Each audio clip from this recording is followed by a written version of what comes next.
الحمد لله نحمده ونستعينه ونستغفره ونؤمن به ونتوكل عليه ونعوذ بالله من شرور أنفسنا ومن سيئات أعمالنا من يهده الله فلا مضل له ومن يضلله فلا هادي له وأشهد أن لا إله إلا الله وحده لا شريك له وأشهد أن سيدنا وسندنا وحبيبنا ومولانا محمدا عبده ورسوله اللهم صل على محمد وعلى آل محمد كما صليت على إبراهيم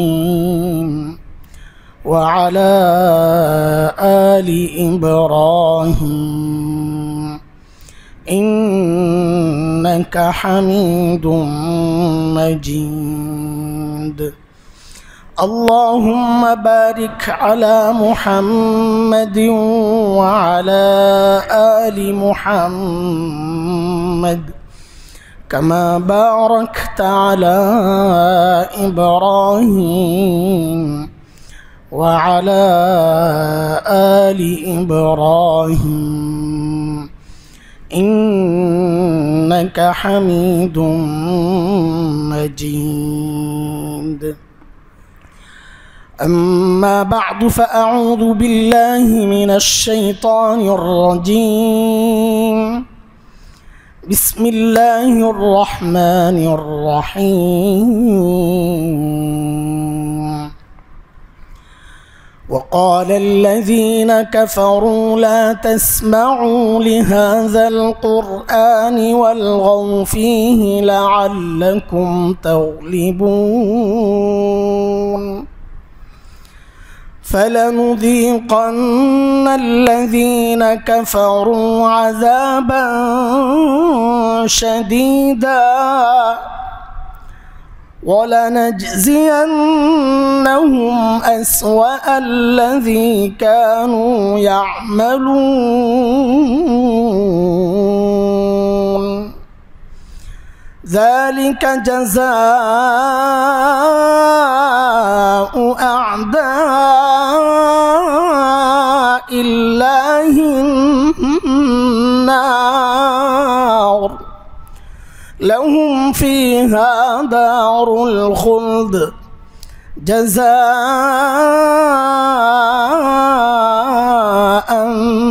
بما كانوا بآياتنا يجحدون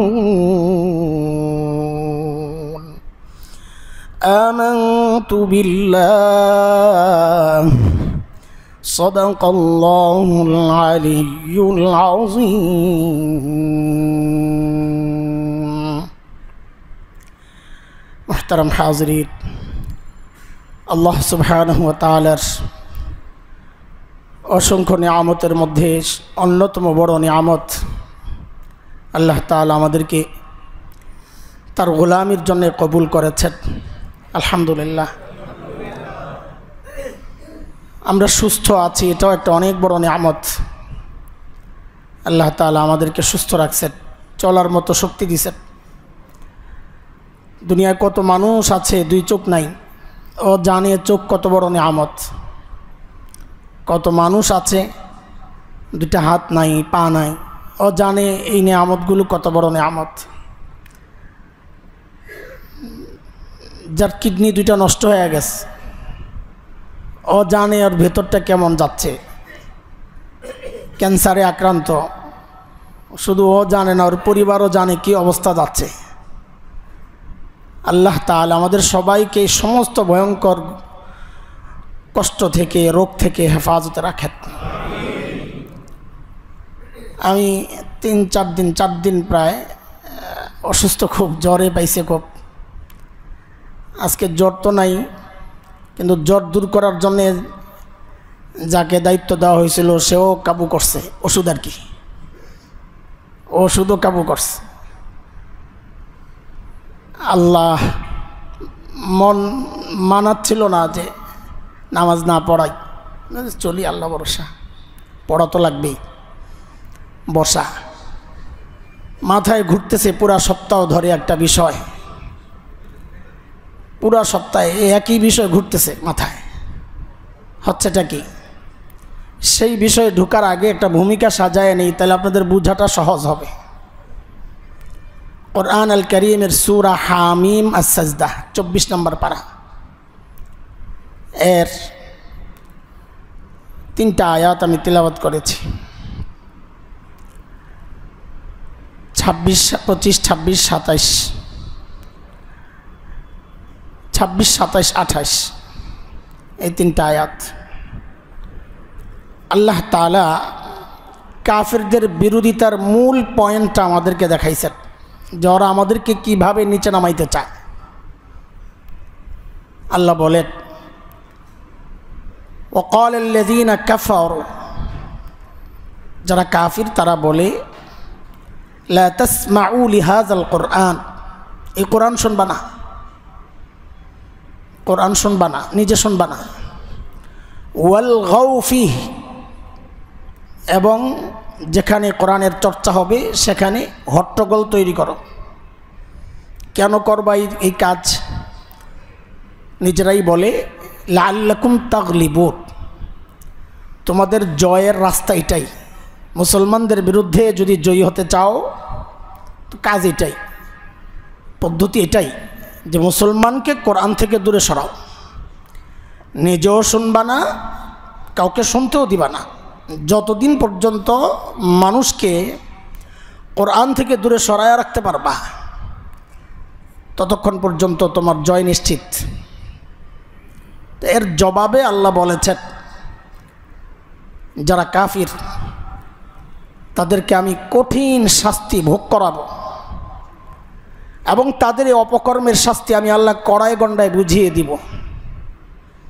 তাদের এই যে শাস্তি অর্থাৎ জাহান্নাম, সেখানে তারা চিরকাল থাকবে, কারণ তারা আমার আয়াতকে অস্বীকার করেছে। এই হচ্ছে আয়াত 3টার তর্জমা, অর্থ বললাম। প্রখ্যাত মুফাসসির ইমাম কুরতুবী রহমতুল্লাহ আলাইহি হযরত ইবনে আব্বাস রাদিয়াল্লাহু আনহুমার একটা বর্ণনা এনেছেন এই আয়াতগুলোর তাফসিরে, যে এই আয়াতগুলো আল্লাহ মক্কার কাফেরদের ব্যাপারে নাজিল করেছেন। মক্কার কাফির, মক্কার কাফির কারা? আবু জাহেলরা। নবী আলাইহিস সালামের নবুয়তের পরে যারা কুফরি করছে তারা, এরা হচ্ছে মক্কার কাফির বলতে আমরা বুঝি আবু জাহেলরা। তাদের সম্পর্কে আল্লাহ আয়াত নাজিল করেছে। তাদের বক্তব্য ছিল 2টা, এক হচ্ছে কোরআন শুনবা না, আর এক হচ্ছে কাউকে শুনতে দিবা না। যদি তাদের বিরুদ্ধে তোমরা জয় চাও তো তাদেরকে কোরআন থেকে, এই শক্তিশালী বিষয় থেকে তাদেরকে দূরে সরাও। সেটা ব্যক্তি জীবনে, সামাজিক জীবনে, রাষ্ট্রীয় জীবনে, সব জায়গা থেকে। তার একজন ব্যক্তির উপরও তোমার প্রভাব চলবে, যেই সমাজে কোরআন থাকবে না ওই সমাজের উপরও তোমার প্রভাব চলবে, যেই রাষ্ট্রে কোরআন থাকবে না ওই রাষ্ট্রেও তোমার প্রভাব চলবে। হিসাব সোজা। এই জন্যে আমাদের গর্বের ধন, আমাদের অহংকার, ব্রিটিশ বিরোধী আন্দোলনের অন্যতম সিপাহ সালার মুজাহিদে মিল্লাত শেখুল হিন্দ মাহমুদ হাসান দেওবন্দি রহমতুল্লাহ আলাইকে যখন ইংরেজরা গ্রেফতার করে মাল্টার দ্বীপে নিয়ে যায়, লম্বা সময় নির্যাতন ভোগ, সবাই মনে করছে শেষ, শেখ শেষ,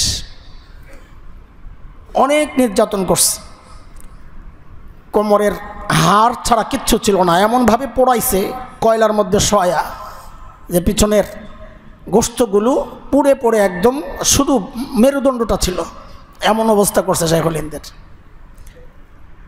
একটাই কথা বলেছেন, এই দেহ থেকে এই মাথা আলাদা করা যাবে, এই সিনা থেকে দিনকে আলাদা করা যাবে না। আল্লাহু আকবার। শাইখুল হিন্দ যখন মুক্ত হয়ে আসেন, মুক্ত বাতাসে, সবাই মনে করছেন এইবার তো শাইখুল হিন্দ মাশাআল্লাহ নতুনভাবে আন্দোলন শুরু করবেন। শাইখুল হিন্দ চুপচাপ একটা কথাই বলেছেন যে আমি এই যে বছর ছিলাম ওদের কাছে, আমি একটা অভিজ্ঞতা নিয়ে আসছি। সেটা কি, যা আমাদের এই সব কিছুর অধপতন এর মূল হচ্ছে আমরা মুসলমান কোরআনকে বুক থেকে সরাইয়া দিছি। এটা আমাদের মূল সমস্যা, অন্য সব বাদ, মূল সমস্যা এটা। আফসোসের সাথে বলতে হয়, আফসোসের সাথে আমাদের অধপতনের মূল কি দেখেন, আফসোসের সাথে বলতে হয় আমরা এখানে যারা আছি সবাই তো দিনদার, দিন প্র্যাকটিস করি বলেই তো মসজিদে আসছি, তাই না? আবার একদম ভিতরে মানে শুধু দিন প্র্যাকটিস করি না, খুব উৎসাহের সাথে করি। বয়ান শোনার জন্য অনেকে সেই 11টা 9টা পাবলিক আছে, আল্লাহর বান্দা অনেক ভাইরা আছেন, প্রতিযোগিতা হয়, 9টার আগে চলে আসেন। মাঝে মাঝে আফসোস করেন যে আপনাদের মাদ্রাসার ছাত্রদের জন্য আমি মাঝে মাঝে হাইরা যেতে চাই। অবস্থা এমন হয় ওরা আরও আগে চলে আসে, কিছু মাদ্রাসার ছেলেবেলে আসে, দূর থেকে আসে। এই যে প্রতিযোগিতা দিনই অনুভূতির কারণেই তো, তাই না? আলহামদুলিল্লাহ।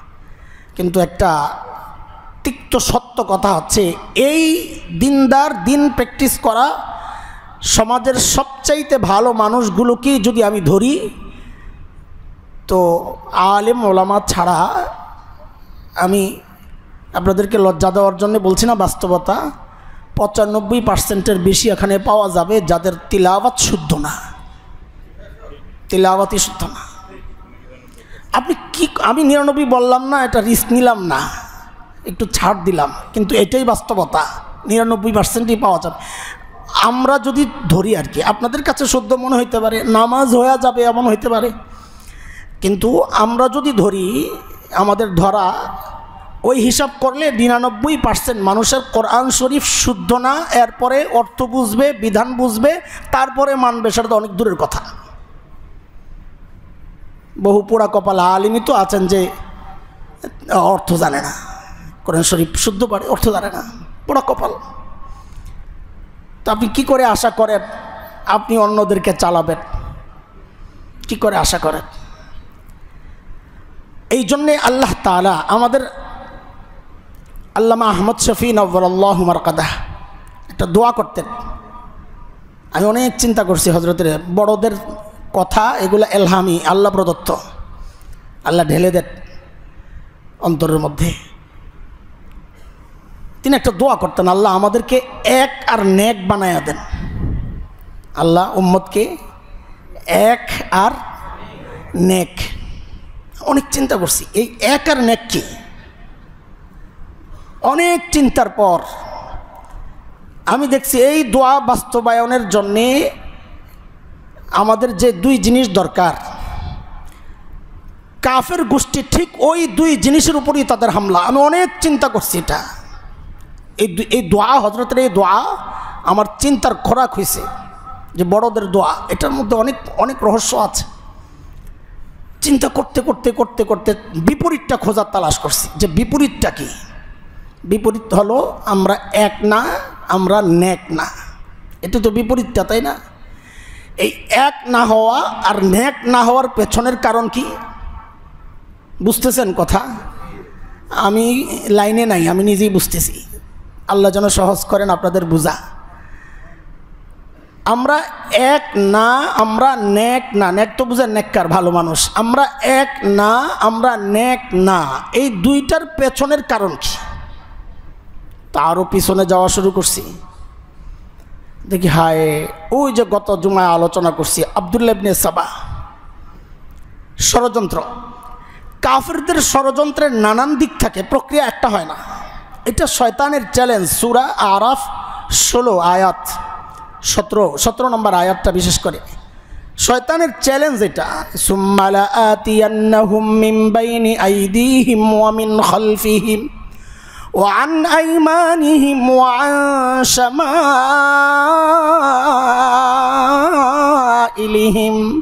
ওয়া লা তাজিদু আকসারাহুম শাকিরিন। শয়তান আল্লাহরে কি বলে জানেন? আল্লাহ আমারে তাড়াইছেন না, আমি ছাড়ব না। আমি আপনার বান্দার সামনে, পেছনে, ডাইনে, বামে চতুর্মুখী হামলা করব।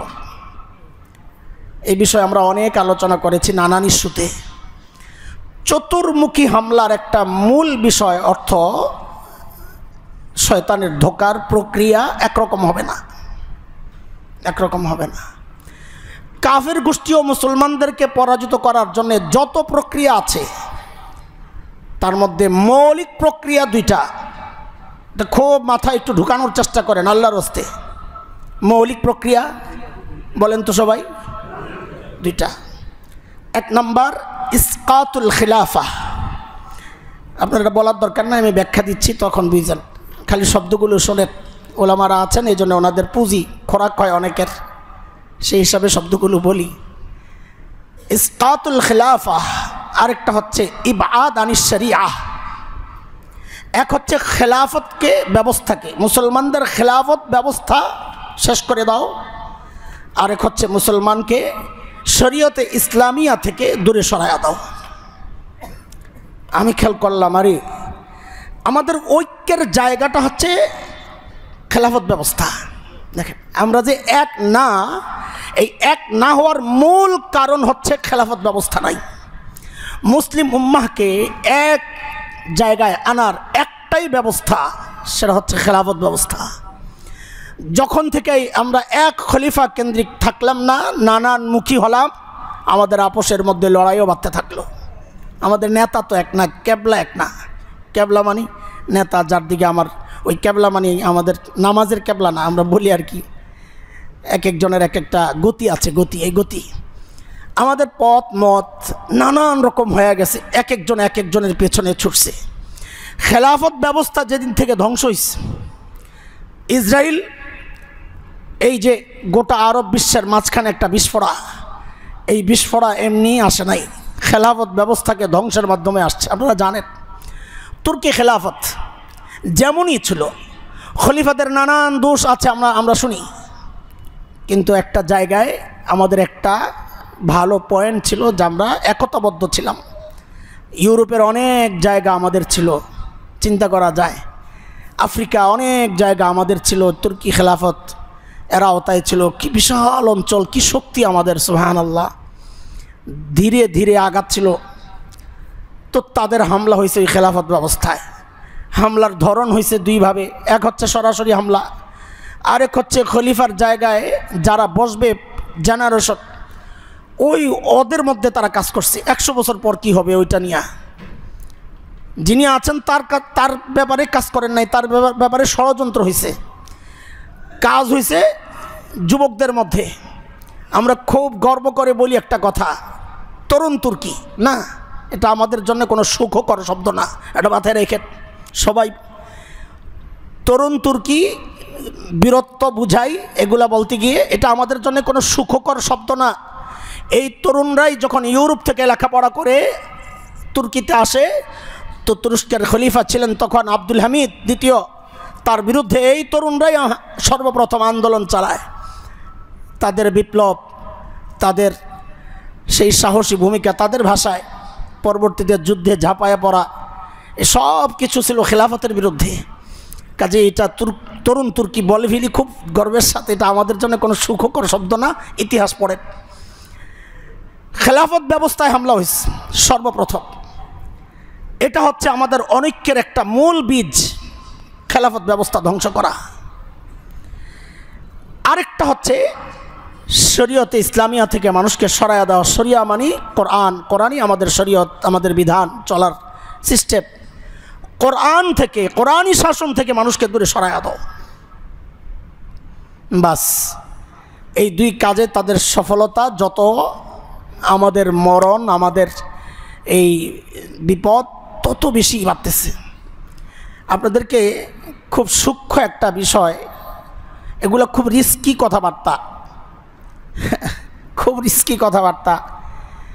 এই সমস্ত কথা আলোচনা আসলেই আমি টার্গেট হব।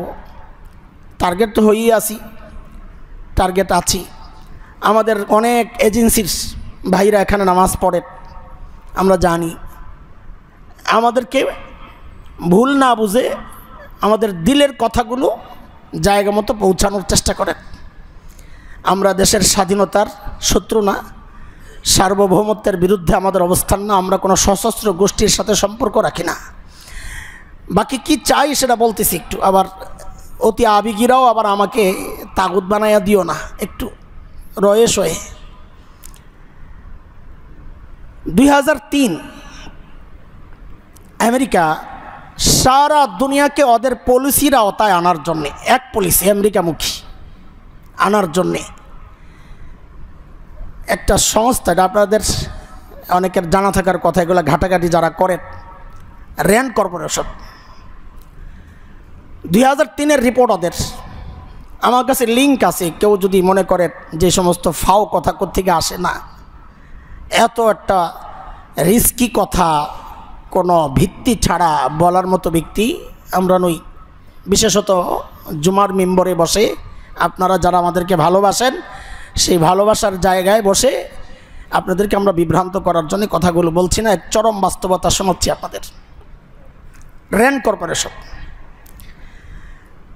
তাদের পলিসির একটা হচ্ছে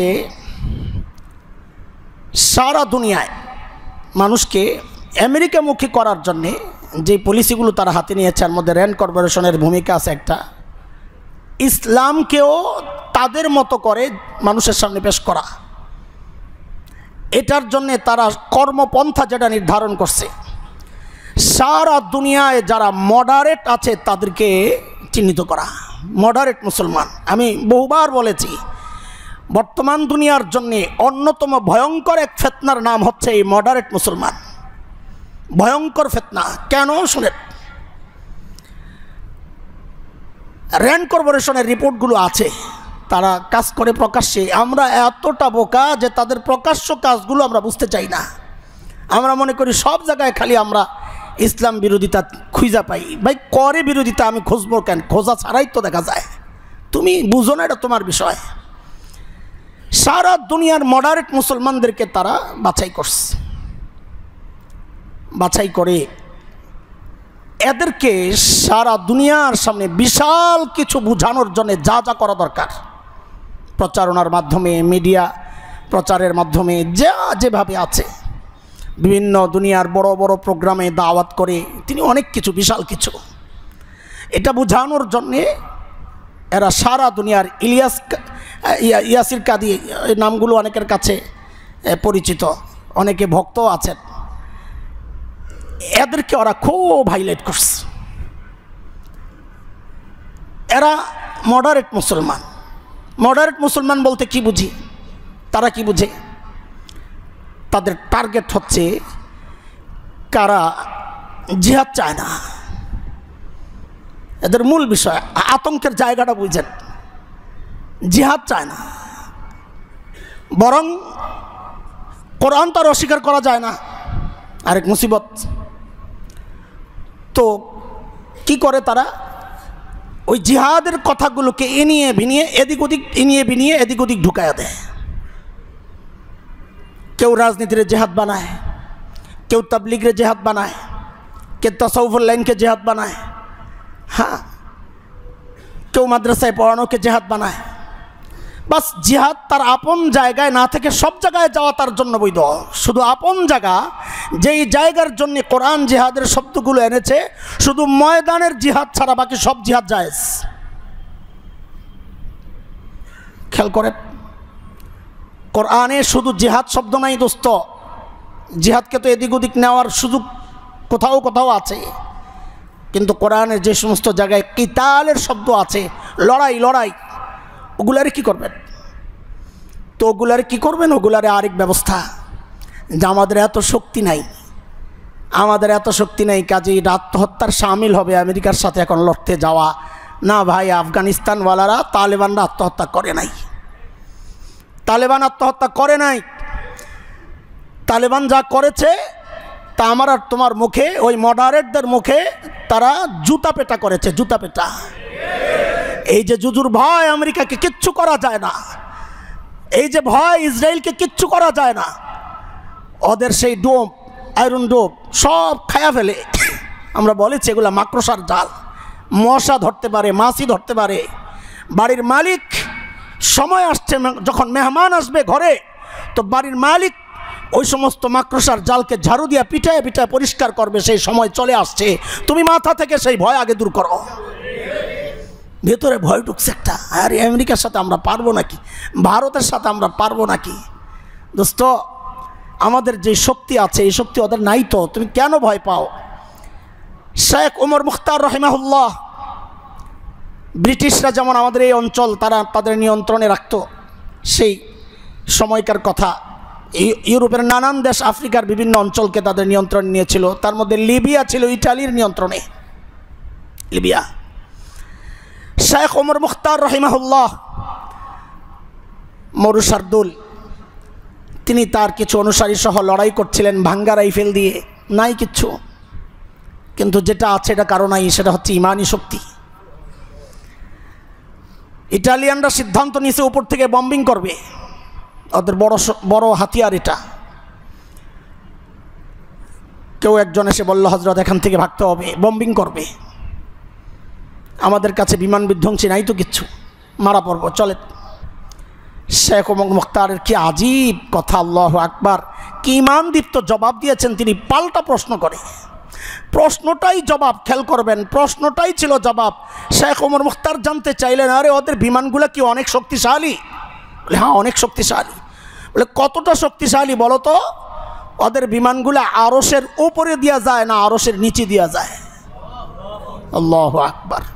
বলে কি বলেন, কোথায় আরশ, কোথায় সাত আসমান, কোথায় মহাশূন্য, এর কত নিচে দেওয়া বিমানগুলা যায়? থুরুমিয়া তাইলে ডরায় আলাপ কি?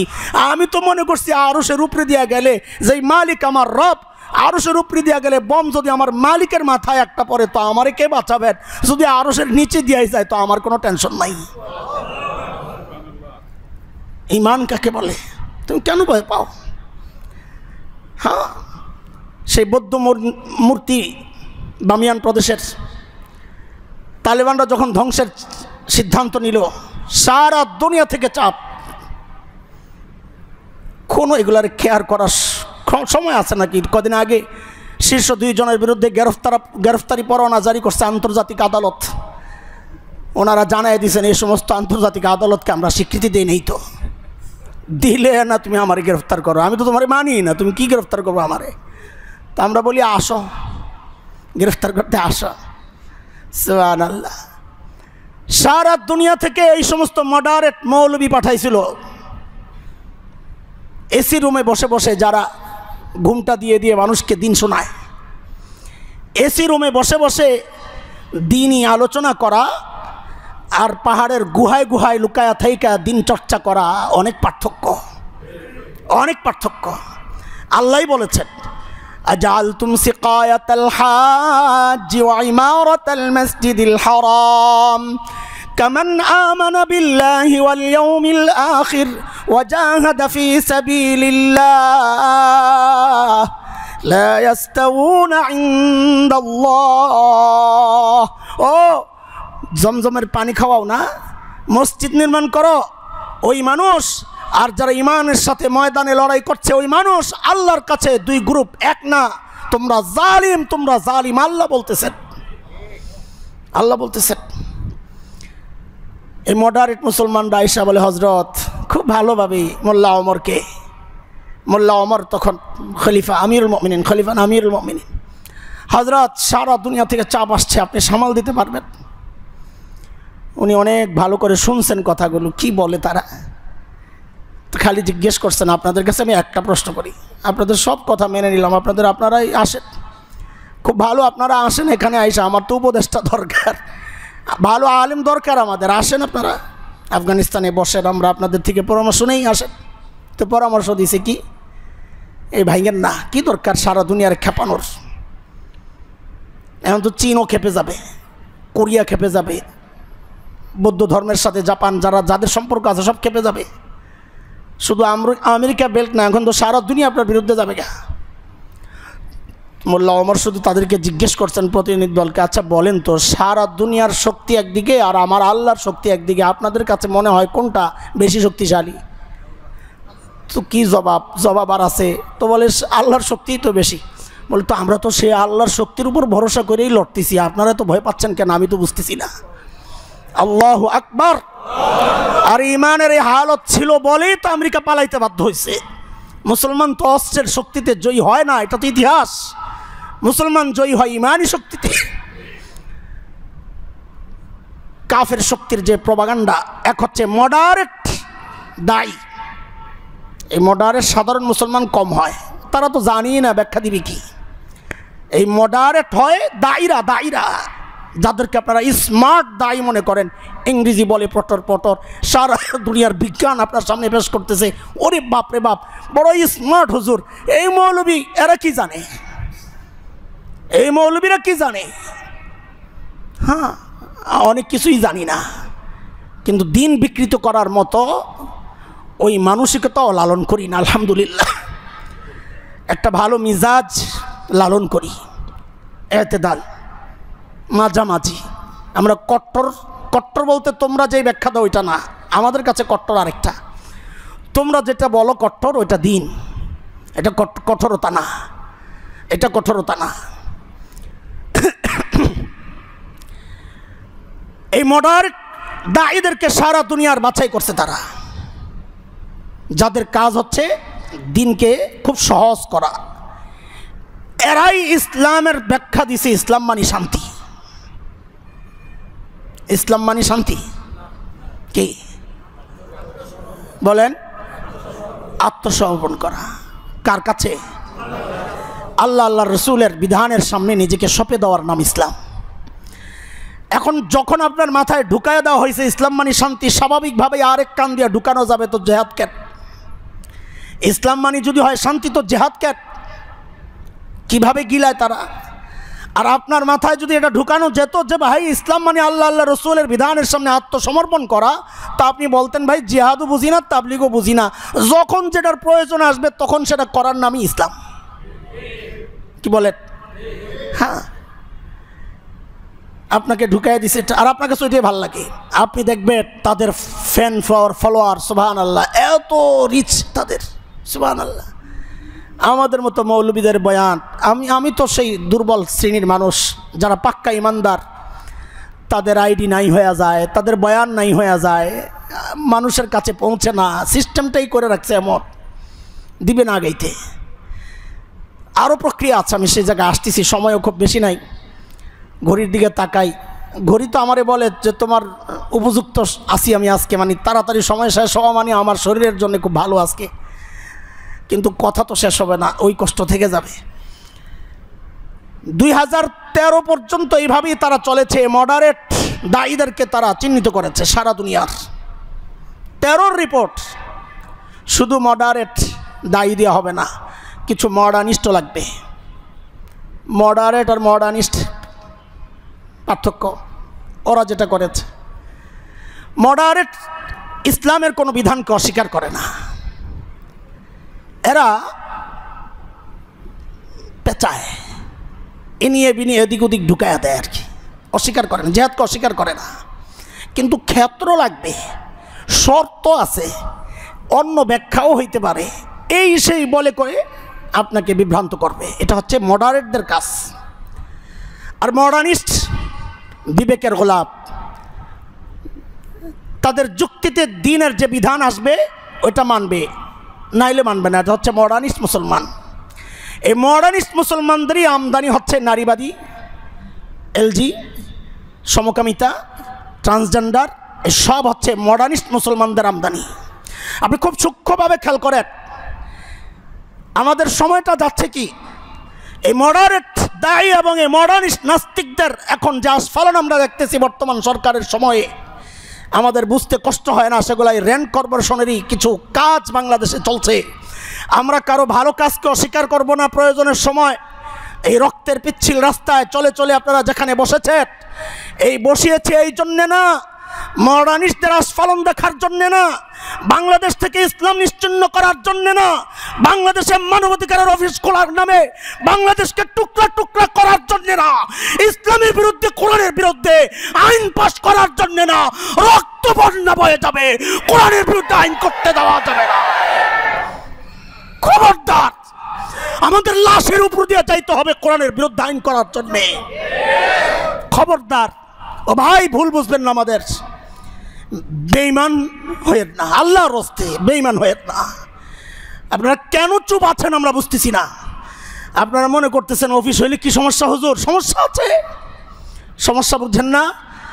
তখন একজন সমকামী বলবে সমকামিতা আমার অধিকার, ওরা বলবে দাও। ট্রান্সজেন্ডারওয়ালা বলবে এটা আমার অধিকার, ওরা বলবে দাও। পার্বত্যওয়ালারা বলবে স্বাধীনতা আমার অধিকার, ওরা বলবে দাও। আপনারা বুঝেন না, এগুলো কেন বুঝতে চান না? বলে এটা কই পাইছেন? পাইছি ওদের ইতিহাস থেকে, ওরা যেখানেই গেছে ওখানেই এগুলা বাস্তবায়ন করেছে। তোমরা যদি এতটা মানবতাবাদী হও তো তোমাদের অফিস তো ফিলিস্তিনে আছে, গাজার ওই শিশুগুলো কেন মারা গেল জবাব দাও। তোমাদের অফিস ফিলিস্তিনে আছে, গাজা আমার বোন কেন বিধবা হলো জবাব দিয়ে অফিস খুলতে হবে। আমার ভাই কেন শহীদ হলো জবাব দিয়ে অফিস খুলতে হবে। জবাব দিতে না পারলে বাংলায় অফিস খুলতে দেওয়া হবে না, দেওয়া হবে না, দেওয়া হবে না। এখন এটা রোখার রাস্তা কি? হাসান জামিলের বিরুদ্ধে জঙ্গি মামলা দিয়ে দাও, দাও মামলা। আসিফ আদনান কথা বলে, দাও তার বিরুদ্ধে মামলা। রেজাউল করিম আবরার কথা বলে, দাও তার বিরুদ্ধে জঙ্গি মামলা। এগুলা পুরান রাস্তা, নতুন রাস্তা খুঁজেন। আমাদের এই রাস্তা চেনা আছে। এই জঙ্গি জঙ্গি খেলা যারা খেলেছে তাদেরকে মানুষ পিটায়া পিটায়া দেশ থেকে বিদায় করেছে। এই নতুন খেলায় যদি কেউ হাত দেয়, এই আগুনে যদি কেউ হাত দেয়, খোদার কসম আপনাদেরকেও কেউ ছাড়বে না। তারা কাপড় নিয়ে পালাতে পেরেছে, কেউ কাপড় নিয়ে পালাতে পারবেন না ইনশাআল্লাহ। আমাদের এই মেসেজ পৌঁছায় দেন, দেশে আগুন লাগায়েন না, আগুন নিয়ে খেলবেন না। আমরা আপনাদের পাশে আছি, পাশে থাকতে চাই। আমাদেরকে শুধু শুধু আপনাদের বিরুদ্ধে দাঁড়াইতে বাধ্য করবেন না। আল্লাহ আপনাদেরকে হেফাজত করেন, আমাদের দেশকে হেফাজত করেন, এদেশের স্বাধীনতা সার্বভৌমত্বকে হেফাজত করেন। আমরা আতঙ্কিত ভাই, আমরা আতঙ্কিত। এইভাবে কেন কথাগুলো বলছি? আমরা আতঙ্কিত, অতীত ইতিহাস থেকে আমরা আতঙ্কিত। এই মডারেট মুসলমান, মডারেট দায়ী এবং মডার্নিস্ট মুসলমান, আসলে মডার্নিস্ট মুসলমান হচ্ছে নাস্তিক। বলে যে সমকামিতা বিশ্বাস করে সে কোরআনের বিরুদ্ধে, সে নাস্তিক। যে ট্রান্সজেন্ডার বিশ্বাস করে সে নাস্তিক। বলেন নাস্তিক। নারী অধিকার, সমান নারী অধিকারের নামে ইসলামী আইনগুলোকে শেষ করার পক্ষে যে, সে কি? এই মডার্নিস্ট বলতে কিচ্ছু নাই। কিসের মডার্নিস্ট মিয়া? ইসলাম হচ্ছে সবচাইতে মডার্ন ধর্ম, সবচাইতে আধুনিক ধর্মের নাম কি? দিন কমপ্লিট হওয়ার পর আল্লাহ যেখানে বলেছেন আল-ইয়াওমা আকমালতু লাকুম দীনাকুম ওয়া আতমামতু আলাইকুম নি'মাতি ওয়া রাদিতু লাকুমুল ইসলাম দীনা, আল্লাহর এই ঘোষণার পর নতুন করে কোনো সংস্কারের দরকার বাংলাদেশের মানুষ মনে করে না। এই সংস্কারের নামে ইসলাম কাটছাটের ষড়যন্ত্র আমরা হতে দেব না ইনশাআল্লাহ। আমাদের যেই সমস্ত ভাইদের বিরুদ্ধে মামলা করেছেন, আল্লাহর রাস্তে সেই মামলা প্রত্যাহার করেন, নাইলে যে আগুনে আপনারা নিয়ে খেলছেন ওই আগুন যদি আরো বাড়তে দেন, খোদার কসম এই আগুন নিভানোর ক্ষমতা আপনাদের নাই। আসছেন কিছুদিন মেহমান, মেহমানের মতোই থাকেন। মেহমান আরেক মেহমানকে না ঘরে জায়গা দিয়েন না, তাইলে কিন্তু সমস্যা আছে। আপনারা জানেন না ওরা মেহমান না, ওরা সব মেহমান বেশি ডাকাত। আপনারা যদি রক্ষা না করেন মেজবান হিসাবে আমাদেরকে, আমার ঘরকে ডাকাত মুক্ত রাখার এটা আমার দায়িত্ব। সেই দায়িত্ব ইনশাআল্লাহ আমরা পালন করব ইনশাআল্লাহ। থাকবেন তো ইনশাআল্লাহ? থাকবেন তো ইনশাআল্লাহ? আল্লাহ তুমি কবুল করো, আমিন। ওয়া আখিরু দাওয়ানা আলহামদুলিল্লাহি রাব্বিল আলামিন।